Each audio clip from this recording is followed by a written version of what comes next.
La dimension du temps peut vous paraître complètement différente, dimension du temps dans sa contraction ou dimension du temps dans sa dilatation.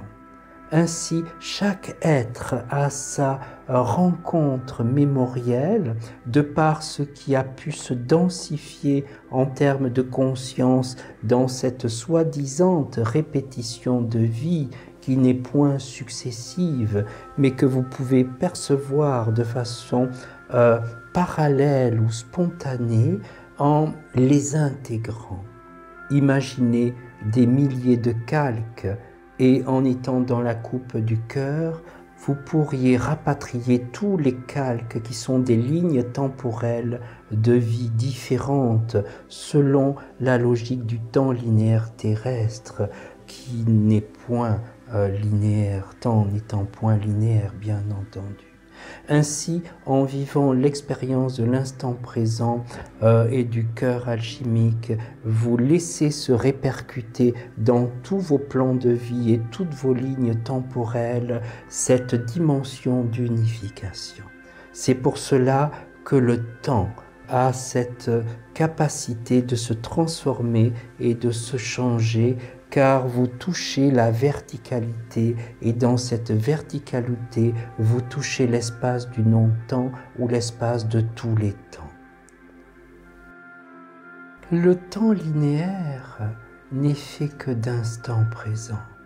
La meilleure attitude de toucher le temps linéaire et de le vivre et d'oublier le temps d'oublier votre passé, ce que vous avez fait, d'oublier votre futur, ce que vous allez faire et être, et de rester dans le vécu présent, dans les perceptions présentes, sans projection passée, future, et en étant dans pleinement ce que vous vivez, alors vous touchez votre état d'intégrité. Cet état d'intégrité active ce que nous appelons comme état de souveraineté. C'est dans cet état plein d'identité vécu par un mouvement intérieur ou extérieur ou un état en mouvement que vous accédez à la totalité. Une personne qui est dans le mental et dans le fil temporel du film intérieur est dans une totale illusion. Il n'est point dans la réalité du vécu de l'instant présent. Ou alors il n'y aurait que la strate mentale qui semble vivre l'instant présent. Ceci est un leurre.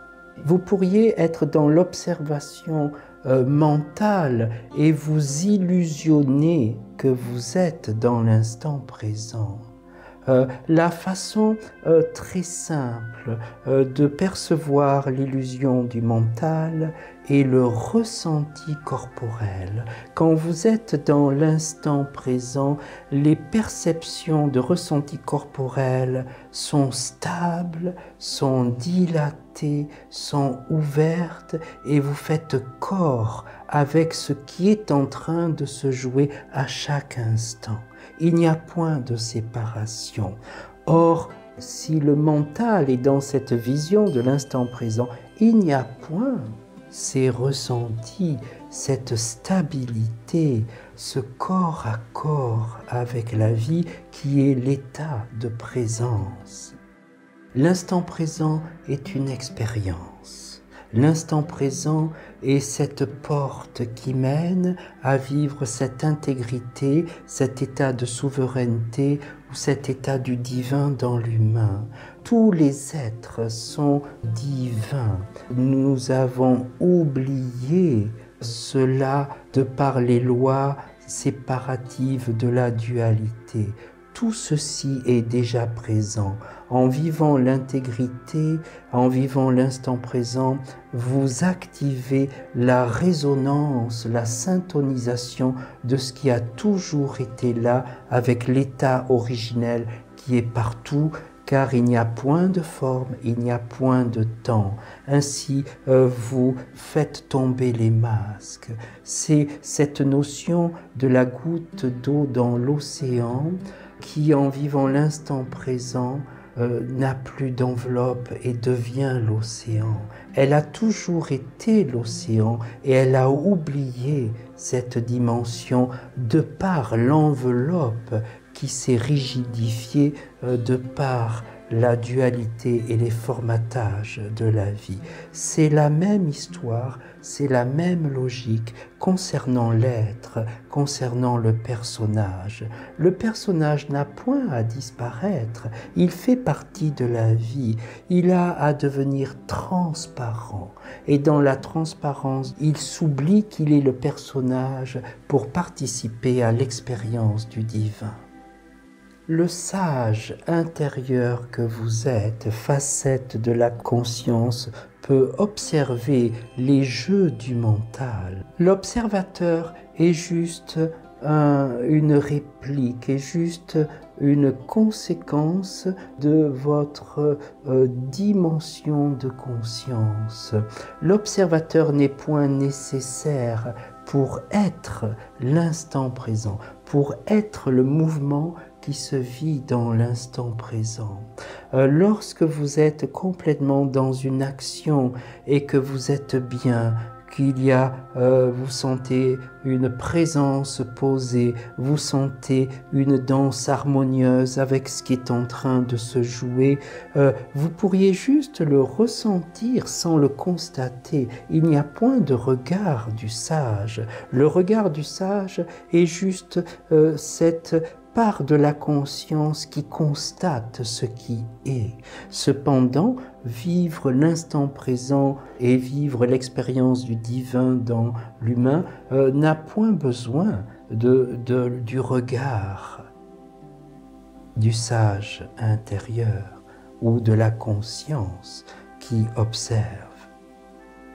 La conscience qui observe de par ce regard neutre est une forme de constat, de dissociation dans la conscience unifiée. L'état de fusion est le même état dans l'état unifié.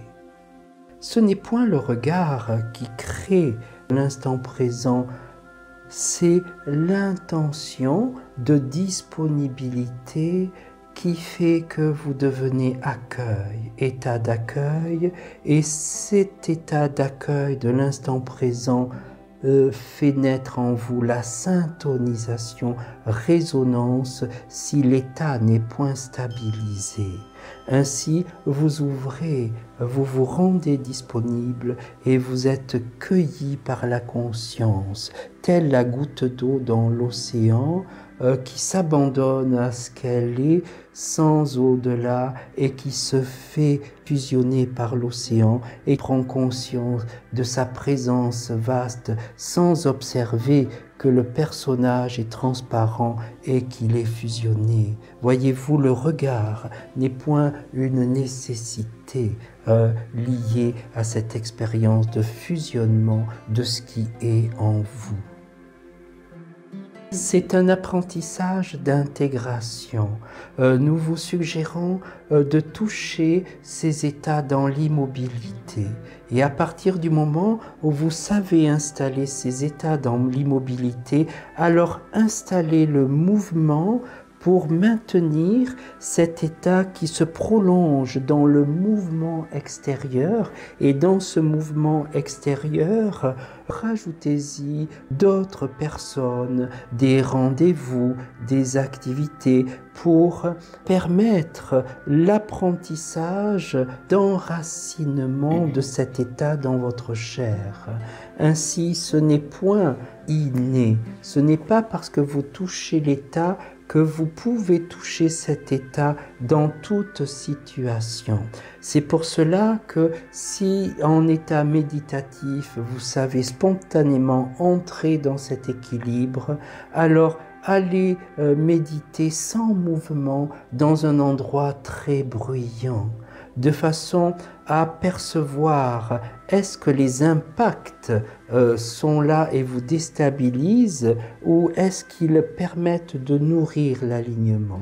Et si l'alignement est nourri, prolonger cet état par le mouvement dans des choses, dans des aspects de non-prévision, dans la rue, en interaction avec d'autres personnes, dans d'autres situations.